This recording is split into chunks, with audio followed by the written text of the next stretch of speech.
Fidelidade sob a lei implica em maior fidelidade sob o Evangelho. Eu sou Ezequiel Gomes, você está no canal Vem Senhor Jesus e hoje eu convido vocês a estudar algumas porções de uma das cartas mais importantes e interessantes, das minhas prediletas em toda a Palavra de Deus, especificamente no Novo Testamento, que é a carta aos Hebreus. Nós vamos estudar algumas porções, especialmente do capítulo 2 e do capítulo 12. A inspiração para eu fazer esse vídeo veio do meu estudo da teologia do Novo Testamento, do Frank Tillman, que é uma das principais teologias do Novo Testamento que nós temos publicadas em português. Convido todos vocês aí que queiram se aprofundar no estudo do Novo Testamento, que conheçam esse material. Vou tentar colocar um link para a aquisição do material na descrição deste vídeo, ok?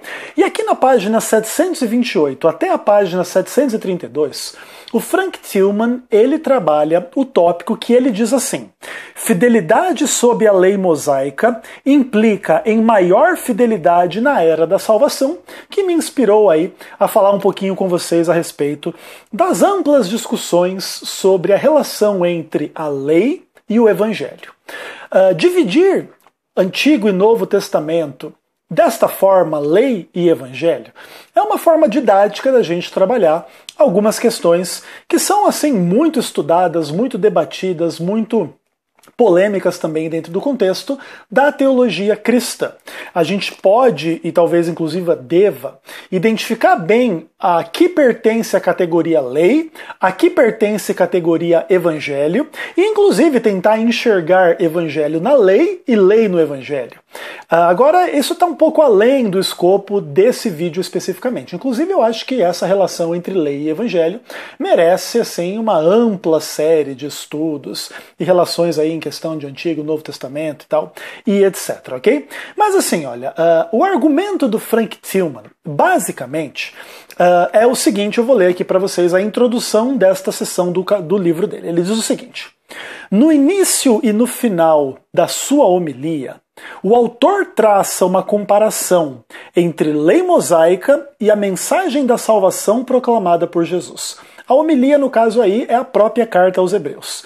Então o autor trata de uma comparação entre a lei de Moisés e a mensagem da salvação proclamada por Jesus Cristo. Aí ele continua: a comparação atribui uma instância positiva com relação à lei mosaica, mas também sugere que a mensagem da salvação, por meio de Jesus, transformou essa lei. Mais do que uma coisa que ditava a conduta do povo de Deus, ela agora se transforma em um testemunho da revelação final e última que Deus dá de si mesmo em seu Filho. Bom, o Frank Tillman, ele vai explicar as relações entre Antigo e Novo Testamento, entre a lei mosaica, que vai ser todo o fundamento do Antigo Testamento e também do Novo Testamento, com a mensagem proclamada por Jesus Cristo e pelo Novo Testamento de uma forma mais ampla. Então o que acontece? O Frank Tillman diz que na carta aos Hebreus existe uma avaliação positiva do Antigo Testamento, da lei de Moisés e etc., mas que aquilo que Jesus Cristo realiza transforma toda essa situação. Então, ao invés de hoje nós termos uma mera lei que dita a nossa conduta, nós temos um testemunho, uma revelação final e última que Deus dá de si mesmo em Jesus Cristo, ok? E basicamente o que acontece? É muito interessante a gente perceber algumas questões aqui. Vamos pensar assim um pouco em relação a um mandamento do tipo não adulterarás. Você não adulterar porque você tem uma lei que Deus deu dizendo não adulterarás é uma coisa.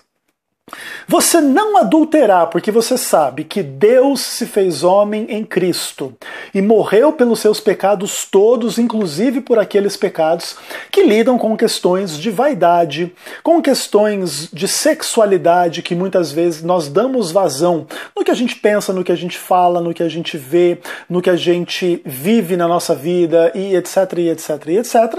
Então Jesus morreu pelos nossos pecados sexuais para nos redimir, para nos dar a possibilidade de nos arrepender e mudarmos de vida e não sermos escravos dos hábitos e vícios e pecados sexuais e etc. E por causa disso, a gente deve lutar e não ser adúltero, vamos pensar assim. Ok, bacana. Então você veja que no final das contas, a condição de uma pessoa que rejeita a prática do adultério, tanto assim a prática do pensamento, das palavras, das piadas, das intenções e também da prática do adultério, movido por uma lei ou movido por toda a questão do evangelho, são duas questões diferentes, ainda que estão relacionadas e podem se relacionar entre si, ok? A lei de Deus no evangelho ou o evangelho na lei de Deus. Entretanto, é fato que a motivação a partir de uma mera lei, a motivação a partir da história do evangelho, são motivações diferentes e colocam o Novo Testamento e colocam a mensagem de Cristo acima do Antigo Testamento. Não porque negam o Antigo Testamento, mas porque trabalham dentro de uma dinâmica, de uma lógica, de uma história na qual Deus se faz homem em Cristo e redime o pecado do homem, que de alguma maneira é extremamente mais profunda, mais emocionante, mais impactante e que acaba tendo inclusive maior poder para curvar o homem à obediência. A mera existência de uma lei não adulterarás não impede ninguém de adulterar. Agora, toda a história do evangelho pode comover uma pessoa, pode transformar uma pessoa de tal forma que apesar da inclinação carnal ao pecado sexual XY, a pessoa possa vencer em nome do evangelho, ok? Então, nesse ponto, o evangelho é mais poderoso, é mais profundo, é mais intenso do que a lei. Isso não é nenhum defeito da lei, isso é um mérito extraordinário e superior do evangelho. Então, dentro dessa discussão como um todo, o que acontece? O Frank Tillman ele trabalha duas passagens da carta aos Hebreus que deixam isso claro, a necessidade então de que se no Antigo Testamento era necessário haver obediência, dentro do paradigma mais intenso, mais profundo do Novo Testamento, a responsabilidade é maior ainda. Se era necessário ser fiel no Antigo Testamento, é necessário ser mais fiel ainda no paradigma do Novo Testamento. Esse é o argumento que ele faz, e eu corroboro 100% com esse argumento. Ele usa dois textos da carta aos Hebreus. Vamos dar uma estudada rápida e básica nesses textos. Então o primeiro texto que ele fala é Hebreus capítulo 2, versos 1 a 4, onde a Bíblia diz assim: Por esta razão importa que nos apeguemos com mais firmeza às verdades ouvidas, para que delas jamais nos desviemos. Se tornou firme a palavra falada por meio de anjos, e toda transgressão ou desobediência recebeu o justo castigo, como escaparemos nós se negligenciarmos tão grande salvação? A qual, tendo sido anunciada inicialmente pelo Senhor, foi-nos depois confirmada pelos que a ouviram, dando Deus testemunho, juntamente com eles, por sinais, prodígios e vários milagres, e por distribuições do Espírito Santo, segundo a sua vontade. Basicamente aqui, o argumento do autor da carta aos Hebreus é que é o seguinte: se lá no Antigo Testamento as pessoas receberam comunicações divinas por meio de anjos, as suas transgressões foram castigadas e etc., nós estamos de posse de algo ainda maior do que os crentes do Antigo Testamento. E como é que nós vamos escapar de sermos punidos e condenados se a gente também não tornar o Evangelho essa força viva que gera em nós aí a fé, o amor, a obediência, a santidade, ou pelo menos assim o melhor possível? A gente sabe que na teoria a coisa acontece de uma forma, né? A nova vida, a nova obediência, a nova situação da humanidade a partir da obra da salvação. Mas na prática, esta nova vida, esta nova obediência, essa nova condição da humanidade, ela não descreve uma situação de perfeição absoluta. Então o que acontece? Aqui o autor da carta aos Hebreus, ele diz assim, que apesar de nós não sermos absolutamente perfeitos, importa que a gente se apegue com firmeza às coisas que a gente ouviu. Que a gente não se desvie das coisas que a gente ouviu. Porque essas coisas nos foram anunciadas inicialmente por Cristo, elas foram confirmadas por aqueles que estiveram ao redor de Cristo ouvindo a sua palavra, e agora Deus confirma tudo isso, por quê? Porque estão acontecendo sinais, prodígios, milagres, distribuições do Espírito Santo segundo a sua vontade. Então, basicamente aqui, o cristianismo está nesse momento de nascença, de ebulição, de perceber que o evangelho ele funciona na prática e na realidade, e Deus está agindo de forma poderosa na comunidade cristã. E basicamente o argumento é assim, então. Se lá no passado você já tinha aqui, entendeu o que Deus estava falando, obedeceu o que Deus estava falando e etc., agora que a coisa ficou mais séria, mais profunda, você tem que fazer isso mais ainda.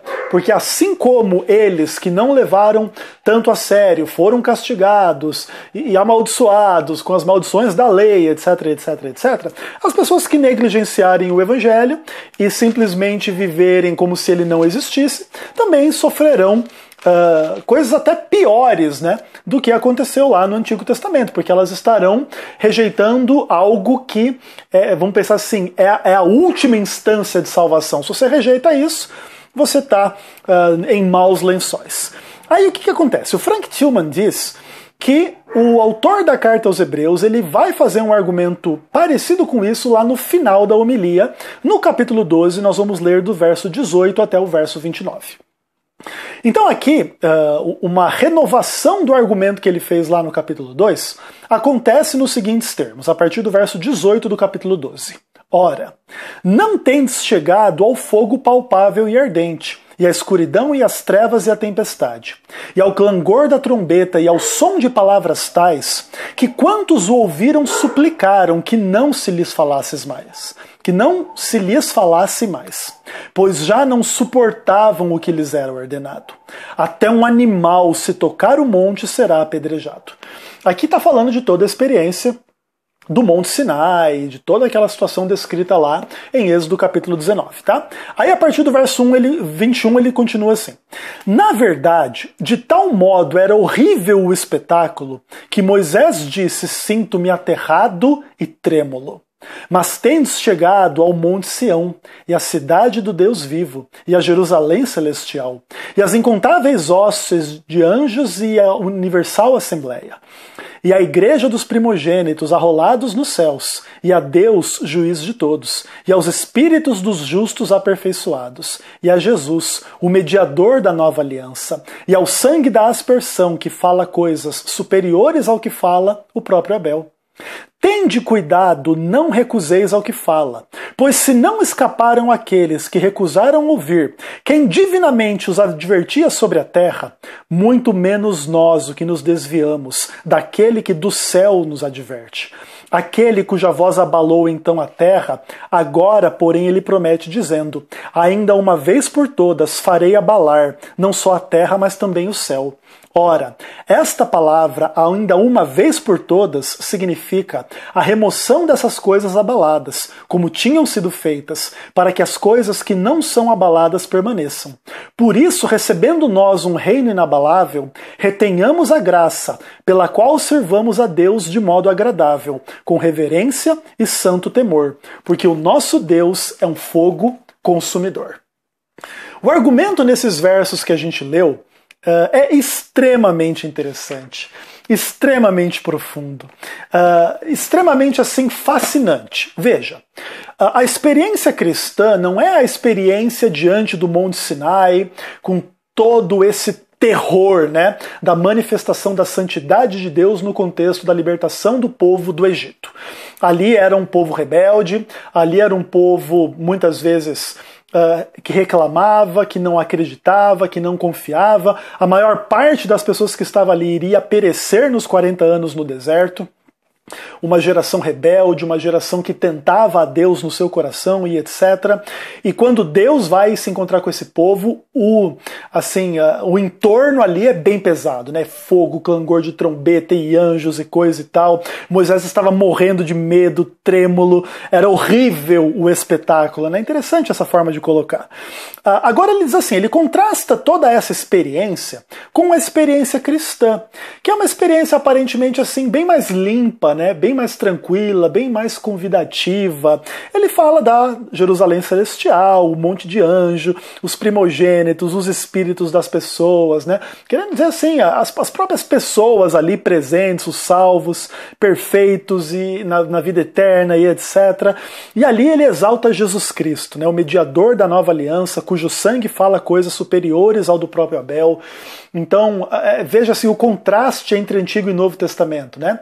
Lá, o sangue de Abel acusa o Caim de ter feito isso e aquilo. Aqui o sangue de Jesus oferece o perdão de tudo aquilo através do qual o diabo nos acusa. Aí você vai vendo um pouco assim a mentalidade cristã, né? Que não é uma mentalidade que o Antigo Testamento é uma besteira e etc. É que é verdade, mas o Novo Testamento é mais profundo, é mais intenso, é maior. E aí ele termina vamos pensar assim, essa intelecção dizendo que a gente tem que ter cuidado para não recusar o que Deus fala. Aquelas pessoas lá no Antigo Israel, elas recusaram o que Deus falava mediante instrumentos terrenos, né? Moisés, profetas e etc. Nós somos advertidos por Deus mediante o próprio Filho, que é divino, que é celestial. E Deus vai abalar o mundo, ele vai abalar o céu, a terra, para que só reste aquilo que é inabalável. E nós recebemos um reino inabalável. Por isso a gente tem que reter a graça e servir a Deus de modo que é agradável, com reverência e santo temor. Porque Deus é um fogo consumidor. Então, basicamente aqui, o autor do livro de Hebreus está dizendo que a gente deve ser fiel, e muito fiel, retendo a graça e servindo a Deus e etc.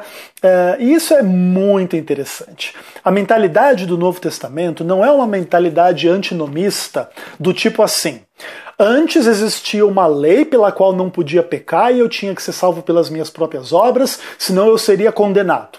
Agora surgiu o maravilhoso Novo Testamento, pelo qual eu posso pecar, mas ainda assim, pelo sangue de Cristo, eu vou para o céu. Aleluia! Não é essa a relação entre Antigo e Novo Testamento. A relação entre Antigo e Novo Testamento, nesse ponto específico, é que antes a gente obedecia porque tinha uma lei. Agora nós obedecemos porque tem o Evangelho. E o Evangelho é mais profundo, maior do que a lei. Ele é testemunhado pela lei, ele tem a sua revelação fundamental desde a época da lei, a respeito do próprio sangue do Cordeiro que expiava e purificava do pecado e etc. Mas quando Jesus vem, ele mostra que toda aquela lei, inclusive, ela era sombra, ela era imperfeita, ela era passageira no ponto de que a partir do que Cristo realizou, o verdadeiro sentido das coisas se tornou claro, o verdadeiro motivo para a fidelidade se tornou mais claro. E a gente agora pode ser fiel, não simplesmente movido por lei, mas movido pelo Evangelho. Então essa é uma mensagem assim linda da carta aos Hebreus. Ela não é uma mensagem antinomista em momento algum. Ela não é uma mensagem que rejeita a lei de Deus, mas que a esclarece e que a coloca, vamos pensar assim, dentro do paradigma correto. E a gente deve ser fiel a Deus dentro do paradigma do Evangelho, em função de que nós vivemos na era onde Jesus já veio, já realizou a redenção, e nós somos gratos por isso. Ok, pessoal? Espero que essas reflexões tenham feito bem ao coração de vocês. A carta aos Hebreus, ela é um tesouro inestimável de teologia. Não é uma carta assim tão simples quanto alguns gostariam, mas é uma carta que ensina muito pra gente. A gente vai continuar estudando essa carta em outros momentos também. Vale muito a pena, tá bom, pessoal? Um grande abraço para vocês, até o próximo vídeo, se Deus quiser.